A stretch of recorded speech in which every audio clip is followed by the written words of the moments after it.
Welcome back, Falcons fans. This is your Atlanta Falcons fan show. It's your boy Bryce Lewis back at it again. It's been a while, and obviously since it's been a while, I decided to give you guys a treat.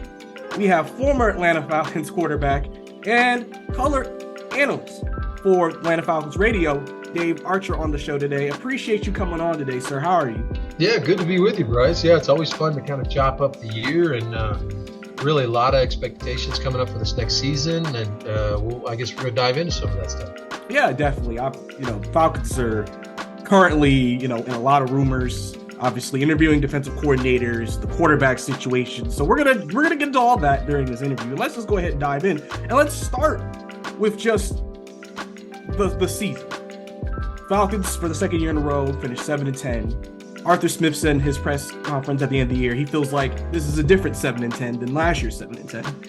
So, Dave, my first question to you is, do you feel that exact same way? Do you feel like this is a different year, even though it was the same record? Or should there be any causes of concern, I guess, going into this offseason and next season? Well, I think anytime you don't win or you don't put yourself in the postseason, there's going to be concerns, right? But I think the concerns are different this year than they were going into last season. We weren't even sure who our quarterback was going to be with what went on with Matt Ryan and Deshaun Watson and all that stuff that was going on in the offseason. And all of a sudden Marcus Mariota shows up, and then we draft this kid out of Cincinnati who I think potentially has a pretty chance to be a pretty good player. Then you add a few pieces. And so things change from a focal point. But you're right, the record's the same. You weren't as good in one-score games as you were a year ago, albeit you were in 13 one-score games. Of the 17 games, 13 of them were one-score games. You were only 5-8 in those games. So how do you flip those around? Those would be some of the things you try to work on in the offseason. Okay, what did we do wrong? I thought we were pretty good defensively in the red zone. Did we not do a very good job on third down? Yes, on defense. And where could we improve and staying on the field on offense to extend some of those drives, maybe give ourselves extra possession? So those are all X's and O's things that you'll concentrate on and try to figure that out. What I think you saw a transition of happening, and we saw a little bit of it in 21. In 22, this became a team that was a dog. You were going to fight. You were going to dogfight every game. In 13 one-score games will tell you that. Now you got to figure out how to win that fight. Mm-hmm. But you need to be in the fights to have a chance. And that's where I thought that we saw a team kind of coming of age, even though it's a young football team. This is one of the youngest teams in the National Football League. When you talk about all the young dudes that played after this draft, think about the A.J. Terrells and the Jalen Hawkins of the world. Even Rashaan Evans, who was your leading tackler, only 26 years old. Former number one draft pick out of Alabama, went to Tennessee. Lorenzo Carter, 26, 27 years old. You're talking about guys that were younger dudes that maybe it didn't work out for them, but came in with a chip on the shoulder and played like it and helped lay a foundation. You heard Arthur talk, and Terry too, Terry Fontenot and Arthur Smith in their postseason press conference to talk about the culture word. We throw culture word around a lot. It's become kind of a catchphrase word, and some people don't know what that means. And sometimes it's really kind of hard to discern because you can't really put your hands on it, right? It's not something tangible. But you could feel something different changing from a commitment standpoint to attention to detail from Monday to Friday or Monday to Saturday to get yourself ready to play. And that stuff carried over into the games. Now, certainly there's some things to fix, but those are kind of my overall impressions of what the season looked like and why was it different from 21 to 22. I just think this team is a 60-minute team. It's not a 45-minute team. And I know Falcon fans are, probably breathing a sigh of relief, maybe, that this is a team that's going to play for 60 minutes as opposed to what we've seen in recent years all the way back to 16, and we know how that thing finished as well. Yeah, definitely. And I think biggest thing I think a lot of people are going to be looking for, obviously, is hope going into this offseason with finally having cap room. You still have a whole draft class to draft. And you have some pieces that I feel like the last 2 years have kind of established themselves as players you can say can be a part of that. So let's go into the number one position that everybody considers in football, the quarterback position. Marcus Mariota, people are going to say, up and down season, didn't play well. Eventually, Arthur Smith switched to Desmond for the last 4 games of the year. And then that was a whole other discussion. Some people feel like Desmond played well. Some people feel like Desmond didn't do enough. So my question to you is, what is your impressions of Desmond? And if the Falcons do stick with him, how beneficial do you think it will be maybe to get that full offseason And especially with the money coming up that they have, they're probably, you would think they would upgrade around him a little bit, maybe on the O-line receiving core as well, how that could impact him going forward. Yeah, I think that, first of all, we need to put in perspective what Marcus Mariota did for this team. This was a team that was really in dire need of a leader, a guy that fit the system and what he could do. And Marcus did that. Remember, let's not forget that he was the NFC Player of the Week 1 week during the season, as we kind of righted the ship and got ourselves back up 500 at one point. Didn't close the way we wanted to, and he certainly didn't play as well as he would have liked to in the last couple of games. He suited up as a Falcon. But the Atlanta Falcons group, AtlantaFalcons.com, just put out a highlight package. It's about 3 minutes long. Go in and look at the package, because I think there's about 6 or 7 shots of Mariota making plays in that package. So he was a big part of them being 7-10. Now, it's not anything to write home about, but as you begin to move forward into the Desmond Ridder potential era, I think he had played a big impact, certainly from his ability to kind of teach him how to prepare and get ready to play. Those are all things Ridder was watching as Mariota, got ready to play each and every week. And so young quarterbacks, having been one of those guys, I was around a guy named Steve Bartkowski and watched him play and get ready to play. There's a lot to that. And it's different than college. Even though Desmond played 50 games in college and won 44 of those, it's a different animal to get ready each and every week, 17 weeks to get ready to play the National Football League, and the changing and evolving game plans that you get each and every week that are tailored to the teams you're going to play. So I give him credit for absorbing as much as he could. And then when he got an opportunity to play, I didn't feel like it looked like it was a guy that wasn't ready to play. He certainly understood from a command standpoint the line of scrimmage. And you think about the 2 places he went to start his maybe tenure as a quarterback. He went to New Orleans, and I can tell you, as a Falcon, that's one of the hardest places to play there is. Because I don't care what the records are each team, those people down there don't like the Falcons coming into that building. That's a very adverse situation. Thought he handled that extremely well, to the tune the numbers weren't there, but when you needed him at the end of the game, he makes a 4th down throw to London that puts you in position for a field goal. It's going to tie the game, and they had time. They may go down and win the football game. Drake fumbled the football on the play, and so we'll never know. But it was a throw on 4th down. He waited to a second window throw and threw it into London in a big moment in the game. Fast forward to the next week, he goes to Baltimore, and it's 5 degrees, okay? And you're going to go out and play one of the best defenses in the National Football League. We saw it play out on Wild Card Weekend when they really pushed Joe Burrow and that Cincinnati Bengal team to the end. In fact, Cincinnati has scored defensively to win the football game. They didn't do it against that defense. So that was something that he did. He made a number of good throws in that game. I don't want to get into officiating, but the officiating was brutal in that game, and it might have cost Atlanta the football game. And then you get 2 games at the end of the year, albeit against Arizona, maybe not necessarily an opponent that you're going to measure yourself against, but you went and took care of business and won the football game. He threw the ball a number of times that game, gave you a chance to win, and he did. And then you beat Tampa at the end of the season. They pulled Brady. We all know the whole deal, but you beat him. You won the 2 games at the end.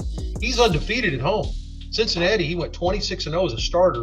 He's 2-0 as a Falcon starter at home. So I like that. I want to win in my own building. All that being said, there's certainly things he's got to get better at, Bryce. There's no question about that. There's things, the throws he's got to make. He's got to be willing to stand in the pocket, see things a little bit better, and you'll get that. That'll be something that'll come with experience. But I don't see a lack of being able to throw certain throws. Do you? I don't see a lack of being able to pull it down from an athleticism standpoint and extend plays or go get you a 1st down. And I don't see a lack of understanding of what we're doing offensively, getting people lined up and running 2-minute offense. Those are all things you're looking for. And so if I begin to evaluate the quarterback position and I see guys coming out in the draft, people say, hey, you need to go draft your franchise quarterback. You may already have the guy here. Which resume of the guys coming out, save Bryce Young, because he's got a Heisman Trophy on his mantle, who has a better resume than Desmond Ridder had coming out of college anyway? Go look at Ridder's numbers in college and what he did. He won 44 out of 50 games. Now, I'm not lobbying for the guy to be the guy, but he certainly has proven he deserves an opportunity to be the guy. And I'm not sure you burn a draft pick there if you've got a guy that has earned the right to be that. Now, who do you mix with him, Bryce, as a veteran? Is Marcus coming back? Because a little sketchiness at the back end of that, right? It felt like he kind of walked away from the team. I know there's some negative feeling within the community, the public, as to how was that. It wasn't really explained very well, and so I'm not sure that. But there are veteran players out there who come in and compete. for that job. Yeah, for sure. And I know, listen, I appreciate Mariota and everything he's done for the team. Obviously, he helped, like I said, give a foundation, give some leadership. He's always been, I think, a good leader. People like playing with him. So I think that was evident when you saw them play this year. And, so on to Desmond, like I said, biggest thing, like you said, it was the little things. You want to see the little things with Desmond, command of the offense, getting people lined up. Those kind of things matter. And I think sometimes people just look at the stat line and say, well, I don't see 300 yards and 3 touchdowns. And think, right, okay, he's not that guy. But sometimes if he does the little things right, the other things will come later because he's a rookie. And not everybody's going to be Justin Herbert in the first start and get 300 yards. So I definitely agree with your point there. So I guess my next question then, following up on that, is there's been a lot of discussion about Lamar Jackson to Atlanta because as one of the teams, because again, cap, draft capital, etc. Just want to get your thoughts on that. Do you think that's an actual real possibility, or do you think that's just a lot of smoke right now, just being, kind of just brought up by the media? Well, I think that you never say never in this game, right? There's so many things that happen, and you get kind of caught off guard if you're not buying into the fact that anything could happen from a personnel standpoint. Atlanta does have a lot of money to spend for the first time in a long time. Mm-hmm. The question you have to ask yourself, if you're a GM sitting at home, if you're one of those Falcon GMs that wants this job, do you strap yourself with one player? I mean, okay, this guy's going to cost you somewhere in the area of $250 million, maybe plus than that. You just got yourself out from underneath something like that, from with Matt Ryan and Julio Jones contracts. I think Lamar's a dynamic player, great player. How much has Lamar played and been available for the Baltimore Ravens over the last 2 seasons? I mean, he's been banged up, and the way he plays the game, that's the way it's going to be for his career, because he's a dynamic athlete that's going to run the football, not a big-bodied dude. Had a chance to call a number of Lamar's games at college, had a chance to stand right next to him. Not a very big guy, okay? And not saying that that's a prerequisite of being a great quarterback in this league. We're getting getting ready to see one that's going to come out in college, and Bryce Young, that might have some of the same questions raised around him, right? Is how much can he take? 17-game schedule. It's a battle of attrition. All that being said, there's certainly some validity to looking at him. I don't think you don't look at it and see what test the waters there. But I think you have a guy, a 6'6", 235-pound guy or 225-pound guy that can play quarterback, that can run around and do some of the things you're looking for from an extend the play standpoint. As much as we want to talk about the extended plays, the plays out of the pocket, Ridder can do those kind of things. How many times is Patrick Mahomes breaking people down in the run game? Now, he'll take off and run for a first down, but he's going to buy time, get out of the pocket, and do one of those crazy over-the-shoulder throws where he's not looking stuff. Now, I'm not saying Ridder necessarily is going to do that kind of stuff, because I'm not sure you would encourage that, but I think he's got some of the creativity to be able to do some of those things. So that being said, Lamar Jackson is certainly something you look at. I don't think the Falcons are in any position to turn their nose up at anything that you're going to look at and test it. But I have a tough time. I don't know about you. I have a tough time thinking I'm going to commit $250 million to a guy that's going to play 12 games, 13 games for me. And that might be what you're looking at. Yeah, and I think that's always going to be the big question, is just, do they want to commit that money? Obviously, you'll have some people think, oh, you can rework the contract a certain way to do it. And listen, Lamar's been playing, obviously, as he should, hardball with the Ravens. So you don't know what the contract negotiations would even look like. And again, giving up maybe half your draft class and a future class and like maybe half the salary cap seems a little counterproductive for the team, unless they feel like they could still, fill the other holes in their team with whatever they have left and still think they can be competitive, especially in the NFC South, looking like it's not going to be that strong of a division again next year. So people are looking at Carolina and the Falcons, 2 teams that can rise from that. But going from the offensive side and the quarterback position to going to the defensive side of the ball, Falcons are currently interviewing many people right now for the defensive coordinator. I think they just interviewed Vic Fangio today. Or they've talked to Brian Flores as another name. What are you hearing? What are you thinking the Falcons should do on that side for the next defensive coordinator? Because Dean Pease kind of ran a system, kind of ran everything, really 3-4, 4-3, kind of 5-2 a little bit. What do you think is the best maybe scheme fit for this defense, and what kind of defense coordinator would you want for this defense? Well, I think the biggest thing that stuck out about what they've done and what Terry and Arthur talked about in their postseason press conference was the fact that their personnel fits just about any style to a certain extent. Now, I don't think we have 4-down linemen who can line up and run four, rush four at the passer, or play a 4-3. Okay, the old college 4-3 or the old style 4-3. But how many people play a base 3-4, 3-4-3 anymore anyway? Most defenses are hybrid style defenses where you've got an edge guy that might not be 260 pounds, 270 pounds, but he's an edge guy that can create problems in the pass game. He's good enough from a leverage standpoint that he can play the edge against the run. And I think that's what you're looking at, is you're looking at a versatile group. I mean, Dean Pease had it on the field, and I know you saw this, many times he had 5 linebackers on the field. Mm-hmm. Now, it would be classified as a 3-4 maybe, but when you got Lorenzo Carter and Adeoga Deji on the edge, and then you got Troy Anderson and you've got Rashaan Evans and Michael Walker in the game, that's 5 linebackers in the game.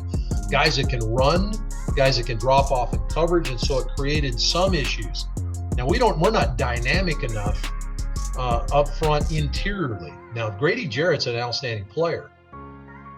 To me, that's where you're looking to attack defensively as you begin to try to assemble a defense. Mm-hmm. You're looking to get someone in the interior, because we can't have teams running the football between the tackles to the tune of 125 to 135 yards a game. That can't happen. You got to stop the run. You got to get in manageable third downs. This team was not very good on third down. All that being said, you're asking about a guy that could come in and put that together. I think you're certainly looking for someone that, and most defensive coordinators, just like on offense, there's some semblances of what I do that's tied to everybody. You know, we always used to hear the West Coast offense. We used to hear the old Washington offense where they used to come off the ball with the Hogs and run the football. There's semblances in defenses, just like there are on offenses, of everybody's scheme. So someone can come in and use this personnel, whether it's Flores, Fangio. There's been a number of guys that have been talked about.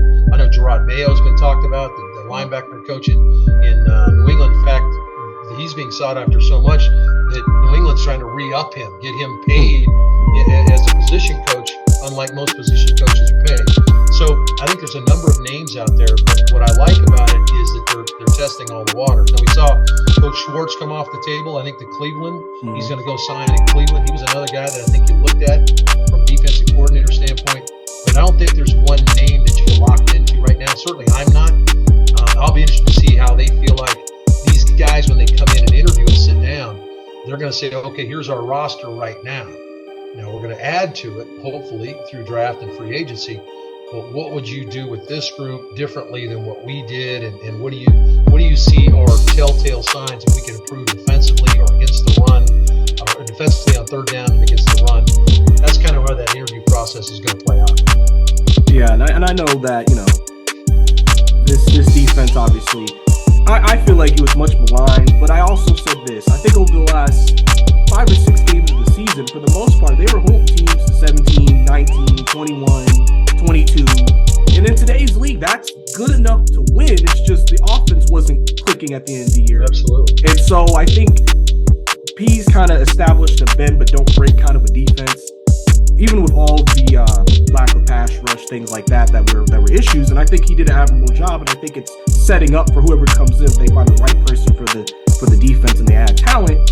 This defense could maybe take that step next year that maybe some people would hope to be expected. So then let's go to the front office and let's talk about Terry. Let's talk about Arthur. And obviously, they've completed their second year. And I just wanted to get your thoughts on them after 2 years, and if you're seeing the vision that they're trying to lay out here, and if it's something that you're believing in, or you already believe in, or is there something you still maybe have some questions about with those two guys? Obviously, understanding the situation they started with limited cap and etc.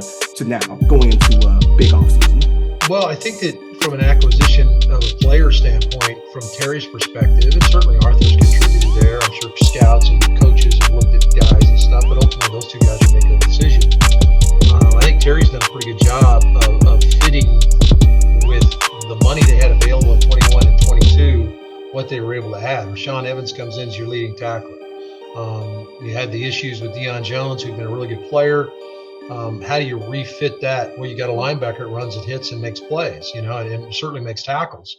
The emergence of some of the younger players, Jalen Hawkins at safety. Now, he didn't draft him, but he drafted Richie Grant. Richie Grant made a big jump from year 1 to year 2 as a starting safety. Those two guys remind me, and I don't want to put too much pressure on him. But when you start talking about Jordan Poyer and Micah Hyde, the two safeties in Buffalo, and their ability to interchange in the box, to be able to come up and cover a tight end man-to-man or a slot receiver man-to-man, but also play in the back end and roam. Both those guys showed that. They can intercept passes in the back end. They both can come up and tackle. I think you like maybe the future of what the safeties look like there. A.J. Terrell continues to move along. You need a guy opposite him. But I think from an acquisition of a player standpoint, I thought Terry had out of the ballpark. He put a team on the field that was very competitive. You talked about it. That defense was outstanding from a points given up standpoint. They were really good in the red zone. Teams would move down, couldn't punch it in, kick field goals. All of a sudden you look up in the fourth quarter, we got a chance to win the game. And that's really kind of in this league, all you're looking to do is can I have a chance in the fourth quarter if I've got the ball? Now, we didn't get that done enough on the offensive side, but I give the defense some credit there.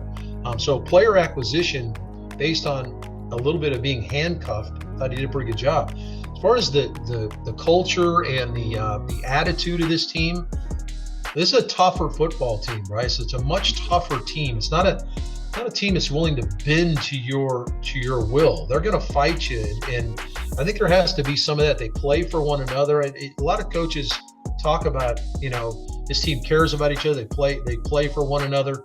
It's not always the case, and I saw it prior to these coaches coming in, where there's a little bit of a kind of a me attitude with some guys, and they got some of those players out of here.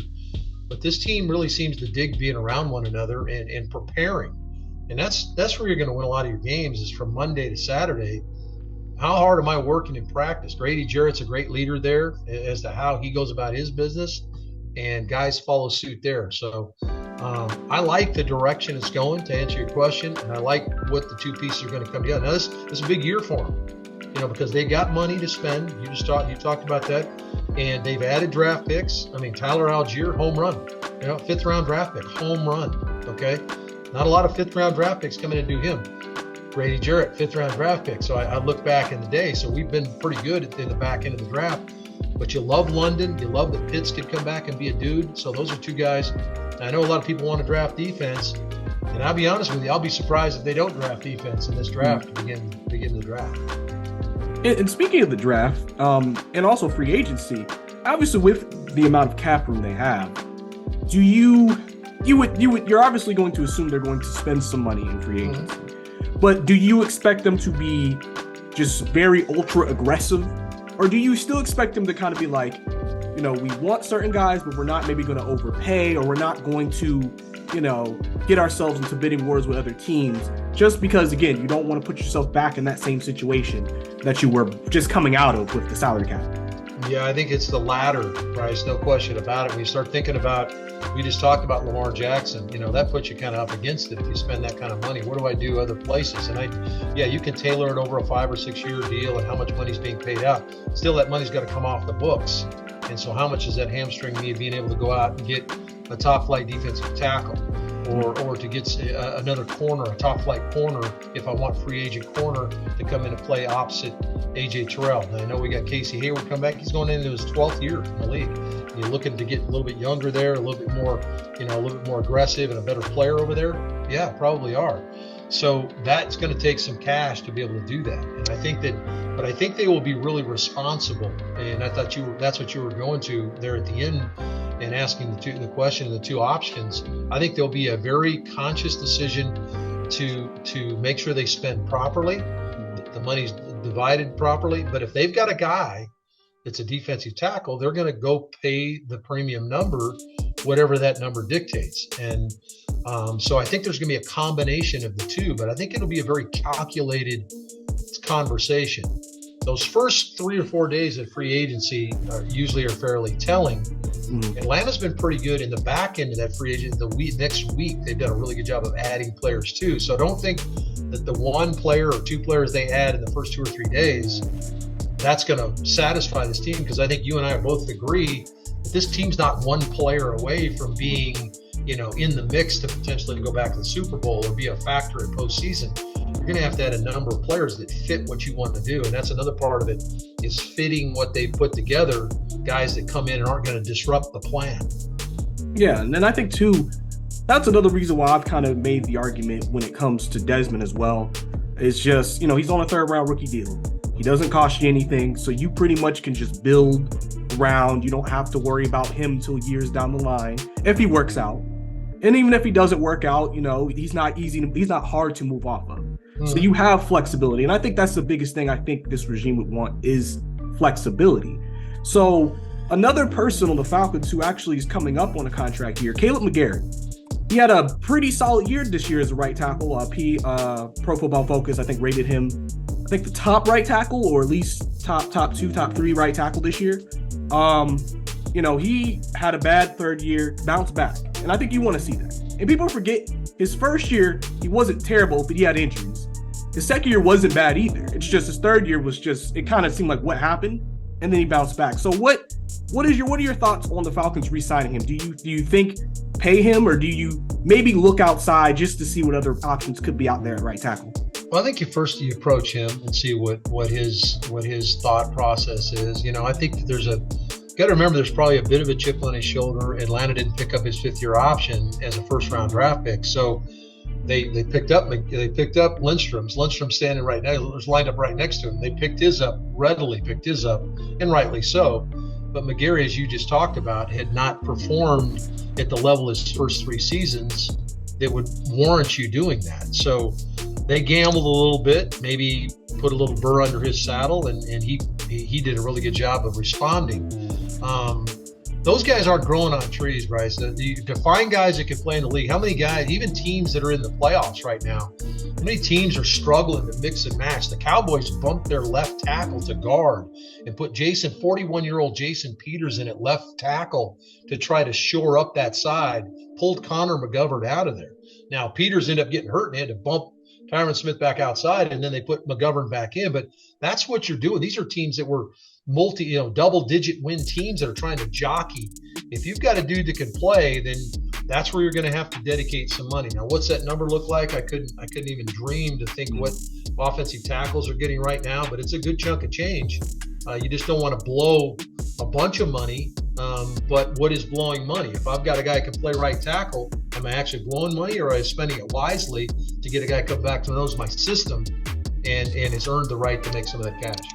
Yeah, definitely. And especially with offensive line play in the league, like you said, even with teams in the playoffs, you see it with Cincinnati, even last year during the Super Bowl run, it's tough finding good quality linemen that you can rely on a 17 game basis every year. So that's something obviously the Falcons have to really take into consideration if they did want to look outside of him. But one player I want to talk about, and one guy I was really impressed with, obviously they made some crucial mistake plays late in the year. Drake London. I think that he's going to be a stud. I think at wide receiver, a guy, he kind of reminds me. He reminds me of, I don't know about a certain player comp, but he's kind of a player who, seems to always kind of be open, good yards after the catch, even though he's not the fastest player. And, they got him in trouble a couple of times, like I mentioned earlier. Can you give me just your thoughts and impressions on him in his rookie year and what you expect from him going forward? Yeah, I love his mindset, Bryce. If you had a chance to talk to him, he's a guy that's constantly thinking about, okay, my game's got to be better. I got to improve. I talked to him right after I think it was the Baltimore game where he'd fumbled for 2 weeks in a row. Remember, he got the one punched out, and Humphrey comes in and punches the ball out in that game in Baltimore. That was a big play in the game, and that was the second week in a row he had fumbled the football. And so I talked to him after that game, and first thing he talked about, he said, I can't be that. It can't be me. I can't do that. I've got to work on myself to find a way to secure the football. I got to be better at that. That's what I like. That if you're soul searching and trying to make your game better, then that tells me you're all in. You're locked in. I think from a talent standpoint, you're exactly correct. The dude's a beast. I mean, he's got a 7-foot wingspan. You can throw the football virtually anywhere, and the dude can catch it within his arm reach. He's going to go get it.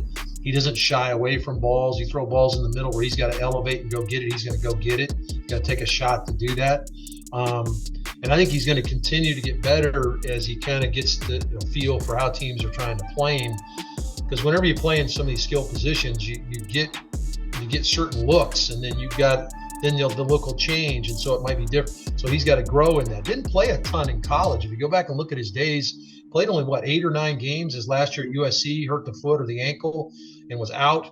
and didn't finish the year there in his third year. So he only played like 22 college games or 23 college games. So he's still kind of growing into his body, kind of growing into what he is. He reminds me, maybe not quite the top end speed, and you talked about he's got really good short area quickness for a dude that's 6'5", 6'4", unbelievable short area quickness. He's got quick hands. He reminds me a little bit of Mike Evans, and I know that's high praise because Evans is one of the best that's played the game over the last 7 or 8 years.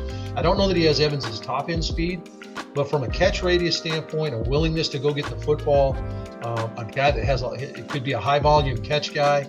He reminds me a little bit of that. And he broke the rookie record for receptions that Kyle Pitts set the year before.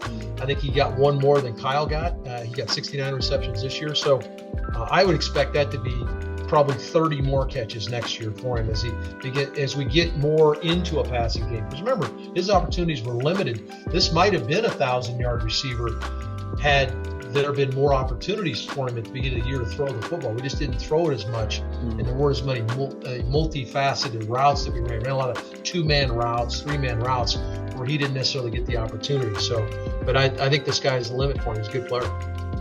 Yeah, and I think, some people, with the fumbles, obviously they were kind of going crazy, like, do we make the right draft pick? And I'm just like, guys, listen, he knows he needs to be better. He's going to work on it. And like you said, he's hard on himself. And that's honestly all you want, is a guy who's going to continue to grow, learn, and improve. If you do that, I'm not going to be worried about it. So I'm feeling pretty good about Drake London, and I'm glad we made that selection. And obviously, we're going to be looking to see if we can get maybe a guy next to him next year as well, with Pitts as well, with the offense. And last question before I let you go, Dave. Just, can we talk about Arthur Smith and just your thoughts on him in his first 2 years? I think he's done a really good job coaching this team. Yeah, we can talk about sometimes his play calls at times, or, we don't care for him too much. But I think for the most part, he's done a really good job, I think, just establishing this team's identity, especially like he said in the offensive line. He said especially there, he felt like that was where it was established. What are your thoughts on Arthur Smith as the head coach in his first 2 years? Well, I like to be introduced to the offensive coordinator that hasn't had people scratch their head about play calls or things. Even Andy Reid, as much as you can, if you can actually have your head scratched on calls you've made for Patrick Mahomes, which has happened for Kansas City, I think every play caller goes through that, and you have some, why do we run that? What are we doing there? So that being said, he's not a baby kisser or handshaker. Okay, he's not a politician. He's not trying to be everybody's favorite guy or anything like that. He's a football coach. And the offensive lineman comes out, and he played offensive line at North Carolina. He's been an offensive line coach, tight end coach, and has graduated up to be offensive coordinator now. He's a head guy, and he is a guy that treats everybody the same, which I think is pretty cool. Whether you're Grady Jarrett or whether you're the 53rd guy on the roster or the 65th guy on the roster if you're on the practice squad. There's a lot of, he treats guys the same. Everybody's accountable for what they're supposed to do. I thought that was a culture that kind of got lost here in the last few years of Coach Quinn's tenure. I thought there was a little bit of taking care of guys. And you can draw whatever conclusions you are if you want to, whoever you're a fan out there, as to who those guys were. But I think you can probably make a pretty good idea who those guys were. Not Matt Ryan, by the way, but there was a number of guys that were being babied. And that hasn't happened here. And so now all of a sudden I show up to the building and I'm treated like anybody else. I'm expected to do everything else. So expectation level and work ethic is down the line every dude. And that includes his coaching staff. I've seen him get on coaches, and things like that aren't doing things the right way. So I think there's an accountability in the building that hasn't been there for a while. And that's a big deal, because as a player, I remember I just wanted my coach to be consistent. If there's fluctuation in how he's coaching or, panic in something he's doing, no, he stuck to his guns. You look at the Tampa game, for instance. We fell down, 21-0 in the Tampa game in Tampa in week 5. There was no panic. He went back into the locker room, said, this is what we're going to do. And they came out and they ran the football. Remember, and people were saying, what the hell are they doing running the ball? All of a sudden you looked up and it's 21-16, and if Grady Jarrett didn't get flagged for that stupid penalty on Brady, you got a chance to have the rock with 2 minutes left to go win the game, right? I like that he sticks to his guns. Not to the point where, you're thinking, what the hell is he doing? But to the point where guys are believing in that kind of stuff, hey, we still got a chance. We're still in it. I think it permeated the defense, and I think it's going to continue to permeate the offense. Remember when he was in Tennessee in 2019 and 20, go back and look at their numbers in the red zone offensively. Go back and look at their third down numbers and stuff. They were really good, and I think we're going that direction. Not there yet by any stretch of the imagination. Got to continue to make strides, but I just like the accountability in the building and that everybody's treated the same way. Yeah, definitely. And I think, like I said, every offensive play caller makes questionable calls, but they also do some things where, hey, this is good. This is why he is a play caller. And so I think the offense and just what they're trying to do, I think is headed in a good direction. Like I said, just maybe getting some more talent and also just getting some guys, established at certain spots. Another year, a lot of young players, like you mentioned, to grow, develop, continue to get better and stuff like that. But I'm not going to keep it. You'll see this thing expand offensively, Bryce, as we get it. Like you just said, you get a little bit better players on the defensive side of the football where you can be a little bit more aggressive on offense, right? You had to kind of protect the defense to a certain extent because you didn't have a ton of playmakers on that side of the ball. And you're going to be limited in your possession. So can I be a little bit cavalier and throw in a couple of special plays or something like that, knowing that I might be off the field in 3 plays on offense? Or do I, okay, let's grind it out. Let's get 3 here. Let's get 4 here. Let's move the chains and let's do it that way. And now all of a sudden you're in 9 possession games. Normal possession games in the NFL are 12 to 13 possessions. We were in a couple games or several games this year where we got the ball 9 times.